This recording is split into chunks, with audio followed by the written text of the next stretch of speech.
Hi friends, welcome to Deepika reviews. Lakshmi నివాసం upcoming ఎపిసోడ్లో ఏం జరగబోతుందో తెలుసుకోవాలనుకుంటున్నారా? అయితే ఛానల్ను సబ్స్క్రైబ్ చేసుకుని సపోర్ట్ చేయడం మర్చిపోకండి. జయనందన్ ఎవరూ చూడకుండా లక్ష్మి ఉన్న ఐసీయూలోకి వెళ్ళి లక్ష్మికి ఇంజెక్షన్ వేస్తాడు. దాంతో లక్ష్మి వెలవెల్లాడుతూ ఉంటుంది. నా జానుని తిరిగి నా దగ్గరికి రప్పించుకోవడం కోసం మీకు హార్ట్ స్ట్రోక్ వచ్చేలా చేస్తున్నాను అత్తయ్య అని చెప్పి జయనందన్ తనలో తానే అనుకుంటూ ఉంటాడు. ఎవరికి అనుమానం రాకముందే నేను అర్జెంటుగా ఇక్కడి నుంచి వెళ్ళిపోవాలి అని చెప్పి జయనందన్ ఎవరూ చూడకుండా లక్ష్మి ఉన్న రూమ్లో నుంచి బయటకు వస్తూ ఉంటాడు. ఈ దుర్మార్గుడు ఇంజెక్షన్ వేయటానికి వెళ్ళిపోయాడా, అందుకే ఇక్కడెక్కడ కనిపించట్లేదా అని చెప్పి వైకుంఠం మనసులో అనుకుంటూ ఉంటాడు. ఇక అప్పుడే నర్సు లక్ష్మిని చూసి డాక్టర్ డాక్టర్ అని చెప్పి గట్టిగా అరుస్తూ ఉంటుంది. డాక్టర్ పరిగెత్తుకుంటూ లక్ష్మి ఉన్న రూమ్లోకి వచ్చి ఏమైంది అని చెప్పి అడుగుతూ ఉంటారు. డాక్టర్ పేషెంట్ చూడండి అని చెప్పి నర్స్ అంటూ ఉంటే మీరంతా కాసేపు బయటికి వెళ్ళండి, పేషెంట్ని నేను టెస్ట్ చేయాలి అని చెప్పి డాక్టర్ అంటూ ఉంటుంది. ఇక దాంతో అందరూ కూడా బయటకు వెళ్ళి వెయిట్ చేస్తూ ఉంటారు. ఇంకా డాక్టర్ లక్ష్మికి ట్రీట్మెంట్ చేస్తూ ఉంటారు. కాసేపటి తర్వాత డాక్టర్ బయటికి వస్తారు. డాక్టర్ ఏమైంది నా భార్యకి అని చెప్పి శ్రీనివాసరావు అడుగుతూ ఉంటాడు. ఆవిడికి హార్ట్ స్ట్రోక్ వచ్చింది అని చెప్పి డాక్టర్ చెప్తూ ఉంటారు. అదేంటి డాక్టర్, ఇందాకలా నా భార్యకు ఎలాంటి ప్రమాదం లేదని చెప్పారు కదా, షాక్ వల్లే స్పృహ కోల్పోయారని చెప్పారు కదా అని చెప్పి శ్రీనివాసరావు అడుగుతూ ఉంటాడు. తనకి హార్ట్ స్ట్రోక్ సడన్గా ఎందుకు వచ్చిందో నాకు కూడా అర్థం కావట్లేదు అని చెప్పి డాక్టర్ అంటూ ఉంటుంది. నా భార్య ప్రాణాలకి ఎలాంటి ప్రమాదం లేదా డాక్టర్ అని శ్రీనివాసరావు అడుగుతూ ఉంటే ప్రస్తుతం తన కండిషన్ ఏంటో మేమే చెప్పలేకపోతున్నాము, 24 అవర్స్ గడిస్తే ఏదైనా చెప్పగలం అని డాక్టర్ చెప్తూ ఉంటారు. డాక్టర్ గారు మీ కాళ్ళు పట్టుకుంటాను, నా భార్యను బ్రతికించండి అని శ్రీనివాసరావు ఏడుస్తూ ఉంటాడు. అయ్యో మీరు పెద్దవాళ్ళు, నా కాళ్ళు పట్టుకుంటున్నారేంటి, మా ప్రయత్నం మేము చేస్తాము, మా చేతుల్లో ఉంటే తప్పకుండా పేషెంట్ని బ్రతికించే ప్రయత్నం చేస్తాం కదా అని డాక్టర్ చెప్తూ ఉంటుంది. ఇక శ్రీనివాసరావు ఏడుస్తూ అయ్యో భగవంతుడా, నువ్వనేవాడివి ఉన్నావా, నా కూతుర్ని నా నుంచి దూరం చేశావు, ఇప్పుడు నా భార్య పరిస్థితి ఏంటో డాక్టర్లకే అర్థం కాకుండా చేస్తున్నావు, ఎందుకయ్యా కష్టాల మీద కష్టాలు మాకే ఇస్తున్నావు అని చెప్పి శ్రీనివాసరావు ఏడుస్తూ ఉంటాడు. ఇక జయనందన్ ఏడుస్తూ యాక్టింగ్ చేస్తూ వైకుంఠం పక్కన వచ్చి నుంచుంటాడు. సార్ ఇదంతా మీ స్కెచ్చేనా అని వైకుంఠం జయనందన్ని అడుగుతూ ఉంటాడు. మరి నా స్కెచ్ కాకపోతే ఇంకెవరి స్కెచ్ అయి ఉంటుందనుకుంటున్నావు అని చెప్పి జయనందన్ వైకుంఠాన్ని అడుగుతూ ఉంటాడు. ఓరి దుర్మార్గుడా, మేడంని రప్పించడం కోసం మంచిగా ప్రాణాలతో ఉన్న మనిషికి ఇంజెక్షన్ వేసి మరీ స్ట్రోక్ వచ్చేలా చేశావా అని చెప్పి వైకుంఠం మనసులో అనుకుంటూ ఉంటాడు. వైకుంఠం ఇంకా ఏం ఆలోచిస్తున్నావు, జాను కన్న తల్లి చావు బతుకుల మధ్య పోరాడుతుంది, జాను చనిపోయిందని తెలిసి జాను కన్న తల్లికి స్ట్రోక్ వచ్చిందని బ్రేకింగ్ న్యూస్లో హెడ్లైన్స్లో కనిపించాలి అని చెప్పి జయనందన్ చెప్తూ ఉంటాడు. సరే సార్ మీరు చెప్పినట్టే చేస్తాను అని చెప్పి వైకుంఠం అక్కడి నుంచి వెళ్ళిపోతాడు. ఇక మరోవైపు శ్రీనివాసరావు ఏడుస్తూ ఉంటాడు. మావయ్య ఏడవకండి మావయ్య, అత్తయ్యకేం కాదు అని చెప్పి వాణి ధైర్యం చెప్తూ ఉంటుంది. అవునానా, అమ్మకేం కాదు అని సంతోష్ హరీష్ ఇద్దరు కూడా శ్రీనివాసరావుకి ధైర్యం చెప్తూ ఉంటారు. మావయ్య ఎంత డబ్బు ఖర్చైనా నేను పెట్టుకుంటాను, అత్తయ్యను బ్రతికిస్తాను అని చెప్పి జయనందన్ అంటూ ఉంటాడు. జాను చనిపోయిందని తెలిస్తే మీరు ఇలాంటి పరిస్థితినే ఎదుర్కొంటారని ఇన్ని రోజులు ఈ నిజాన్ని చెప్పకుండా దాచిపెట్టాను, కానీ చివరిగా మీకు నిజం చెప్పాల్సి వచ్చింది అని చెప్పి జయనందన్ ఏడుస్తూ ఉంటాడు. ఇక మరోవైపు బసవరాజు హాల్లో కూర్చొని ఒరే సిద్ధు టీవీ పెట్టరా, తులసి మీడియాతో మాట్లాడింది కదా, దానికి సంబంధించి ఏమైనా చెప్తున్నారేమో చూద్దాము అని చెప్పి బసవరాజు చెప్తూ ఉంటాడు. ఇక సిద్ధు టీవీ ఆన్ చేస్తాడు. ఆ సమయంలో బ్రేకింగ్ న్యూస్లో కాబోయే ఎమ్మెల్యే తులసి గారి కన్న తల్లి లక్ష్మి చావు బతుకుల మధ్య పోరాడుతూ హాస్పిటల్లో అని చెప్పి చెప్తూ ఉంటారు. అది చూసి తులసి షాక్ అవుతుంది. ఏమండి అమ్మ అని చెప్పి తులసి అంటూ ఉంటుంది. అవును లక్ష్మక్క అని చెప్పి సిద్ధు అంటూ ఉంటాడు. అమ్మ తులసి మీ అమ్మకు హార్ట్ స్ట్రోక్ ఏంటి అని చెప్పి బసవరాజు అంటూ ఉంటాడు. అదే నాకు కూడా అర్థం కావట్లేదు మోయ అని చెప్పి తులసి అంటుంది. ఏమండి అర్జెంటుగా హాస్పిటల్కి వెళ్దాం పదండి అని తులసి అంటూ ఉంటే సరే తులసి పద వెళ్దాం అని చెప్పి సిద్ధు అంటాడు. సిద్ధు తులసి ఇద్దరు కలిసి హాస్పిటల్కు బయలుదేరతారు. ఇక మరోవైపు జాను కూడా ఇల్లు క్లీన్ చేస్తూ ఉంటుంది. ఇలా ఇల్లు క్లీన్ చేస్తుంటే బోర్గా అనిపిస్తుంది, ఏవైనా సాంగ్స్ పెట్టుకొని టీవీ చూస్తూ ఇల్లు క్లీన్ చేస్తాను అని చెప్పి జాను టీవీ ఆన్ చేయగానే హెడ్లైన్స్లో తులసి తల్లి లక్ష్మికి హార్ట్ స్ట్రోక్ అని చెప్పి చెప్తూ ఉంటే ఆ విషయాన్ని జాను వింటుంది. అమ్మ అమ్మ అని చెప్పి జాను మనసులో అనుకుంటూ ఏడుస్తూ ఉంటుంది. అమ్మకు హార్ట్ స్ట్రోకా అని చెప్పి జాను పరిగెత్తుకుంటూ వెళ్తూ ఉంటుంది. అమ్మ బాను ఆగమ్మా అని త్రివేణి పిలుస్తూ ఉంటుంది. ఇక త్రివేణి మాటను వినిపించుకోకుండా జాను పరిగెడుతూ ఉంటుంది. బానుకి ఏమైంది, ఎందుకు అంతలా పరిగెడుతుంది అని చెప్పి త్రివేణి ఆలోచిస్తూ ఉంటుంది. ఇక మరోవైపు జయనందన్ హాస్పిటల్ గేటు వైపు చూస్తూ ఉంటాడు. ఏంటి సార్, ఏం చూస్తున్నారు అని వైకుంఠం అడుగుతూ ఉంటాడు. జాను ఖచ్చితంగా వస్తుంది, జాను కోసమే ఎదురు చూస్తున్నాను వైకుంఠం అని చెప్పి జయనందన్ చెప్తూ ఉంటాడు.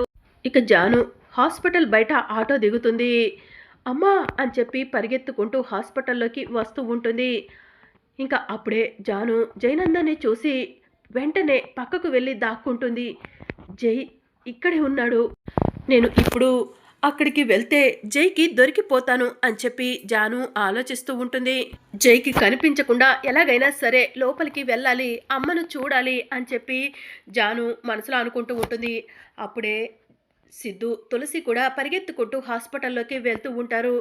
అక్క కూడా హాస్పిటల్కు వచ్చింది, కనీసం అక్క ద్వారానైనా అమ్మ పరిస్థితి ఏంటో తెలుసుకోవాలి అని చెప్పి జాను మనసులో అనుకుంటూ ఉంటుంది. ఇక తులసి పరిగెత్తుకుంటూ లోపలికి వెళ్తుంది. శ్రీనివాసరావు వాళ్ళని చూసి నానా నానా అని చెప్పి తులసి ఏడుస్తూ శ్రీనివాసరావుని హక్ చేసుకుంటుంది. అమ్మ తులసి, ఆ దేవుడు మనకి అన్యాయం చేశాడమ్మా అని శ్రీనివాసరావు అంటూ ఉంటాడు. నాన్న ఏడవకండి నాన్న, అమ్మకేం కాదు అని చెప్పి తులసి అంటూ ఉంటుంది. అమ్మ తులసి, జాను జాను మనందరినీ వదిలి వెళ్ళిపోయిందమ్మా అని శ్రీనివాసరావు అంటూ ఉంటే, నాన్న ఏంటి నాన్న ఏం మాట్లాడుతున్నారు అని తులసి అడుగుతూ ఉంటుంది. అవును తులసి, మన జాను గోవాలో సముద్రంలో మునిగి చనిపోయిందంట అని చెప్పి వాణి చెప్తూ ఉంటుంది. ఆ విషయం అత్తయ్యకు తెలిసి హార్ట్ స్ట్రోక్ వచ్చింది అని వాణి చెప్తూ ఉంటుంది. జాను చచ్చిపోయిందా అని చెప్పి తులసి కుప్పకూలి అక్కడే కూర్చుండిపోతుంది.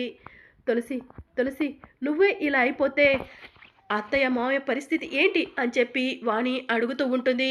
నానా అమ్మ ఎక్కడుంది, అమ్మని నేను చూడాలి అని తులసి అంటూ ఉంటే, ఐసీలో ఉందమ్మా తులసి అని చెప్పి శ్రీనివాసరావు చెప్తూ ఉంటాడు. ఇక తులసి ఐసీ దగ్గరకు వెళ్ళి మా అమ్మను ఒక్కసారి చూడనివ్వండి అని చెప్పి అడుగుతూ ఉంటుంది. పేషెంట్ పరిస్థితి చాలా క్రిటికల్గా ఉంది, చూడటానికి వీల్లేదు అని చెప్పి నర్స్ చెప్తూ ఉంటుంది. ఈ అమ్మాయి పేషెంట్కి కూతురు అవుతుంది, ఒక్కసారి చూడనివ్వండి అని చెప్పి సిద్ధు అడుగుతూ ఉంటాడు. Please sir, try to understand my situation అని చెప్పి నర్స్ అంటూ ఉంటుంది. ఇక తులసి ఏడుస్తూ ఉంటుంది. తులసి ఏడవకు తులసి అని చెప్పి వాణి ధైర్యం చెప్తూ ఉంటుంది. జాను చచ్చిపోవడం ఏంటి, అమ్మకు హార్ట్ స్ట్రోక్ రావటం ఏంటి, అసలు నాకు ఏం అర్థం కావట్లేదు, ఆ దేవుడు మనకెందుకు ఇన్ని కష్టాలు పెడుతున్నాడు అని చెప్పి తులసి ఏడుస్తూ ఉంటుంది. అవునమ్మా తులసి, ఆ దేవుడు నిజంగానే మనకి కష్టాలు పెడుతున్నాడు అని చెప్పి శ్రీనివాసరావు అంటూ ఉంటాడు. ఇక తులసి హాస్పిటల్లో ఉన్న దేవుడు ఫోటోల దగ్గరకు వెళ్ళి, మా అమ్మ చాలా మంచిది, ఎవరికి కూడా అన్యాయం చేయాలనుకోదు, ఎదుటివారి మంచే కోరుకుంటుంది, కానీ ఎప్పుడు ఎదుటివారి కష్టాన్ని కోరుకోదు. అలాంటి మా అమ్మకు ఎందుకు దేవుడా ఇలాంటి పరిస్థితిని ఇచ్చావు, మా అమ్మకు ఏమీ కాకూడదు, మా అమ్మ త్వరగా కోలుకోవాలి అని తులసి దేవుడికి దండం పెట్టుకుంటూ ఉంటే, జాను వెనుక నుంచి వచ్చి అక్క అని చెప్పి పిలుస్తూ ఉంటుంది. తులసి వెనక్కి తిరిగి చూసి ఎవరు నువ్వు అని చెప్పి అడుగుతూ ఉంటుంది. ఇక జాను మెల్లగా తులసి వైపు తిరిగి అక్క నేనేనక్క నీ జానుని అని చెప్పి అంటూ ఉంటుంది. ఇక తులసి జాను బుగ్గలపై చేతులు పెట్టి, జాను నువ్వు బ్రతికే ఉన్నావా అని చెప్పి అడుగుతూ ఉంటుంది. నేను బ్రతికే ఉన్నానక్క అని చెప్పి జాను చెప్తూ ఉంటుంది. ఈ విషయం అమ్మకు తెలిస్తే అమ్మ స్పృహలోకి వస్తుంది, జాను రా జాను వెళ్దాం, అమ్మ దగ్గరికి వెళ్దాందా అని తులసి అంటూ ఉంటే, నన్ను క్షమించక్క, అమ్మకు ఇలాంటి పరిస్థితి రావటానికి నేనే కారణం కదక్క అని జాను అంటూ ఉంటుంది. జాను రావే, అమ్మ దగ్గరకు వెళ్దందా, అమ్మ కోలుకుంటుంది అని చెప్పి తులసి అంటూ ఉంటే, నేను రాలేవునక్క, నేను రాలేవును అని చెప్పి జాను అంటూ ఉంటుంది. ఏమైంది జాను అని చెప్పి తులసి అడుగుతూ ఉంటుంది. ఆ జై ఒక దుర్మార్గుడక్క, వాడు పన్నిన వల్లో మనం చిక్కుకున్నామక్క, వాడు అనుకున్నది సాధించడం కోసం ఎవరి ప్రాణాలు తీయటానికి కూడా వెనకాడడక్క అని చెప్పి జాను అంటూ ఉంటుంది. జాను ఏం మాట్లాడుతున్నావో అర్థం కావట్లేదు జాను అని తులసి అంటూ ఉంటే, ఇక జాను జరిగిందంతా కూడా తులసికి చెప్తూ ఉంటుంది. వాడి నుంచి అమ్మా నాన్నల్ని కాపాడుకోవడం కోసం, నన్ను నేను కాపాడుకోవడం కోసం అజ్ఞాతంలో ఉంటున్నానక్క అని చెప్పి జాను చెప్తూ ఉంటుంది. ఇంత కష్టం ఒక్కదానివే ఎలా భరించావు జాను? ఈ అక్కకు చెప్పాలనిపించలేదా అని చెప్పి తులసి అడుగుతూ ఉంటుంది. ఇన్ని రోజులు మంచివాడిలాగా నమ్మించాడక్క, వాడి అసలు రూపం తరువాతే తెలిసింది అని చెప్పి జాను ఏడుస్తూ ఉంటుంది. సరే జాను, ఇప్పుడు నువ్వు బ్రతుకున్నావని తెలిస్తేనే అమ్మ కోలుకుంటుంది, లేదంటే అమ్మ పరిస్థితి ఏంటో డాక్టర్లు చెప్పలేమంటున్నారు అని తులసి అంటూ ఉంటే, అక్క నీ కాళ్ళు పట్టుకుంటాను, ఏదో ఒకలా అమ్మ రూమ్లోకి నేను వెళ్ళేలా చెయ్యక్క, అమ్మను చూసేలా చెయ్యక్క అని చెప్పి జాను ఏడుస్తూ ఉంటుంది. సరే జాను, నేను చెప్పినట్టు చెయ్యి అని చెప్పి తులసి అంటుంది. సరే అక్క అని చెప్పి జాను అంటూ ఉంటుంది. ఇక తులసి జానుకి ఏదో చెప్తూ ఉంటుంది, అదంతా మనకు వినిపించదు. ఆ తరువాత జాను లక్ష్మి రూమ్లోకి వెళ్తుంది. అమ్మా అని చెప్పి లక్ష్మి చేతిని పట్టుకొని ఏడుస్తూ ఉంటుంది. నీకు ఇలాంటి పరిస్థితి రావటానికి నేనే కారణమమ్మా అని చెప్పి జాను ఏడుస్తూ ఉంటుంది. అమ్మ, ఆ జై ఒక దుర్మార్గుడు, వాడి గురించి నిజాలు తెలిసి మిమ్మల్ని నన్ను నేను కాపాడుకోవడం కోసం నేను అజ్ఞాతంలో ఉంటున్నానమ్మా.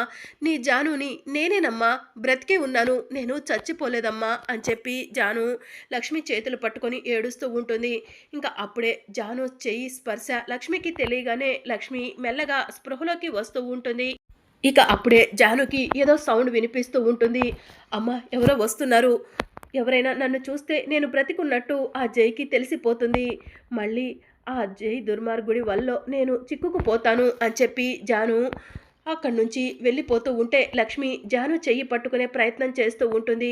ఇక జాను ఎవరు చూడకుండా ముసుగు కప్పుకొని వెళ్తూ ఉంటే జైనందన్ సడన్గా లక్ష్మి రూమ్లోకి వస్తూ ఉంటాడు. జాను అని చెప్పి గట్టిగా పిలుస్తాడు. ఇక జాను షాక్ అయ్యి అలానే చూస్తూ ఉంటుంది. ఒకసారి ఇటువైపు తిరుగు జాను అని చెప్పి జైనందన్ అంటూ ఉంటే ఇక జాను కంగారు పడుతూ ఉంటుంది. జైకి నేను దొరికిపోయాను అని చెప్పి జాను మనసులో అనుకుంటూ ఉంటుంది. అప్పుడే సడన్గా తులసి వచ్చి, జానువా, జాను ఎక్కడ మరిది గారు అని చెప్పి జైనందన్ని అడుగుతూ ఉంటుంది. మీ ఎదురుగా ఉంది జానువే కదా అని చెప్పి జైనందన్ అంటూ ఉంటే, ఈ అమ్మాయి జానువా, జాను కాదు అని చెప్పి తులసి అంటూ ఉంటుంది. ఏంటి మరిది గారు, జాను చనిపోయిందని మీరే చెప్పారు, కానీ జాను బ్రతికుందనుకుంటున్నారేంటి? మీకు కూడా జాను చనిపోయింది అనిపించట్లేదా మరిది గారు అని తులసి అంటూ ఉంటుంది. ఇంకా దాంతో జాను అక్కడి నుంచి తప్పించుకొని వెళ్ళిపోతూ ఉంటుంది. అమ్మయ్య, సమయానికి అక్క వచ్చి కాపాడింది, లేకపోతే ఆ దుర్మార్గుడు వలలో నేను మళ్ళీ చిక్కుకుపోయేదాన్ని అని చెప్పి జాను మనసులో అనుకుంటూ ఉంటుంది. అవును తులసి గారు, నేను జానుని మర్చిపోలేకపోతున్నాను, జాను బ్రతికున్నట్టే అనిపిస్తుంది అని చెప్పి జైనందన్ అంటూ ఉంటాడు. మీరు అనుకున్నట్టుగా, మేము అనుకున్నట్టుగా జాను ఎక్కడో ఒక చోట బ్రతికే ఉండాలి అని చెప్పి తులసి జైనందన్కి చెప్తూ ఉంటుంది. ఇక నర్స్ బయటికి వచ్చి పేషెంట్ స్పృహలోకి వచ్చింది అని చెప్పి చెప్పటంతో అందరూ కూడా పరిగెత్తుకుంటూ లక్ష్మి దగ్గరకు వెళ్తారు. లక్ష్మి, లక్ష్మి అని శ్రీనివాసరావు అంటూ ఉంటే, అమ్మా అమ్మా అని చెప్పి తులసి లక్ష్మిని హక్ చేసుకొని ఏడుస్తూ ఉంటుంది. తులసి, జాను, జాను అని చెప్పి లక్ష్మి మెల్లగా ఏడుస్తూ ఉంటే, అమ్మా జానుకి ఏం కాలేదమ్మా, జాను బ్రతికే ఉంది, నువ్వు ఏడవకమ్మా, ధైర్యంగా ఉండు అని చెప్పి తులసి లక్ష్మికి ధైర్యం చెప్తూ ఉంటుంది. పేషెంట్ ఇప్పుడే కదా స్పృహలోకి వచ్చింది, కాసేపు అందరూ బయట వెయిట్ చేయండి అని చెప్పి నర్స్ చెప్తూ ఉంటుంది. సరేమ్మా, రెస్ట్ తీసుకో, కాసేపటి తర్వాత వస్తాము అని చెప్పి తులసి ఇంకా శ్రీనివాసరావు అందరూ కలిసి లక్ష్మి ఉన్న రూమ్లో నుంచి బయటకు వస్తారు. అమ్మ తులసి, జాను బ్రతికే ఉందని లక్ష్మికి ఎందుకు చెప్పావు అని శ్రీనివాసరావు అంటూ ఉంటే, జాను ఈ లోకంలో లేదని అమ్మకు తెలిస్తే అమ్మ ఇంకా సిక్ అవుతుంది నాన్న, అందుకే అలా చెప్పాను అని చెప్పి తులసి చెప్తూ ఉంటుంది. కానీ ఏదో ఒక రోజు లక్ష్మి అత్తయ్యకు నిజం తెలియాల్సిందే కదా అని చెప్పి జైనందన్ అంటూ ఉంటాడు. అప్పుడది గురించి అప్పుడు ఆలోచిద్దాం, ఇప్పుడైతే అమ్మ కోలుకోవాలి అని చెప్పి తులసి అంటూ ఉంటుంది. అప్పుడే తులసి ఫోన్ రింగ్ అవుతూ ఉంటుంది. తులసి ఫోన్ లిఫ్ట్ చేసి హలో అని చెప్పి అంటూ ఉంటే, అమ్మా నేను ఖుషిని, అమ్మమ్మ ఎలా ఉంది, స్పృహలోకి వచ్చిందా, నాకు చాలా భయంగా ఉందమ్మా అని చెప్పి ఖుషి ఏడుస్తూ ఉంటుంది. ఖుషి ఏడవకమ్మా, మేము వచ్చేస్తున్నాము, అమ్మమ్మ బాగానే ఉంది అని తులసి ఖుషికి ధైర్యం చెప్తూ ఉంటుంది. తొందరగా రామ్మా అని ఖుషి చెప్తూ ఉంటే, సరే ఖుషి వస్తాను అని చెప్పి తులసి ఫోన్ కట్ చేస్తుంది. ఏంటమ్మా ఖుషీనా ఫోన్ చేసింది అని శ్రీనివాసరావు అంటూ ఉంటే, అవునానా ఖుషియే అని తులసి చెప్తూ ఉంటుంది. ఖుషి భయపడుతుంది. అమ్మకు ఎలా ఉందని అడుగుతుంది నాన్న అని తులసి అంటూ ఉంటే, అమ్మ తులసి, మీ అమ్మ స్పృహలోకి వచ్చింది కదా, నువ్వు వెళ్ళమ్మా, ఖుషి భయపడుతుంది అంటున్నావు కదా అని శ్రీనివాసరావు అంటూ ఉంటే, అవును తులసి, నువ్వు వెళ్ళు, నేను లక్ష్మక్క దగ్గర ఉంటాను అని చెప్పి సిద్ధు అంటూ ఉంటాడు. సరే అండి అని చెప్పి తులసి అంటుంది. ఇక తులసి ఆటోలో ఇంటికి బయలుదేరుతుంది. మరోవైపు సూపర్ణిక, భార్గవ్ వాళ్ళు ఒక దగ్గర వెయిట్ చేస్తూ ఉంటారు. అప్పుడే బసవరాజు సూపర్ణిక భార్గవ్ దగ్గరకు వెళ్ళి, ఏంటి అర్జెంటుగా కలవాలని ఫోన్ చేశారు అని చెప్పి అడుగుతూ ఉంటాడు. తులసి అటుగా వెళ్తూ బసవరాజుని చూసి, అన్న ఆటో ఆఫ్ చేయి అని చెప్పి అంటూ ఉంటుంది. ఇక ఆటో డ్రైవర్ ఆటో ఆఫ్ చేస్తాడు. ఖుషిని దక్కించుకోవడం కోసం మేము చెయ్యని ప్రయత్నం అంటూ లేదు. మా ప్రయత్నం వల్ల ఆ తులసికి ఎమ్మెల్యే టికెట్ వచ్చింది అని చెప్పి భార్గవ్ అంటూ ఉంటే, ఆ ఎమ్మెల్యే టికెట్ని తులసి నా కోసం వదులుకుంది కదా అని బసవరాజు అంటూ ఉంటాడు. నువ్వు ఎమ్మెల్యేగా గెలవాలంటే డబ్బు కావాలి, ఆ డబ్బు మేమిస్తాము, ఆ డబ్బు మేము ఇచ్చినందుక బదులుగా నువ్వు ఖుషిని మాకు ఇవ్వాలి అని చెప్పి సూపర్ణిక అడుగుతూ ఉంటుంది.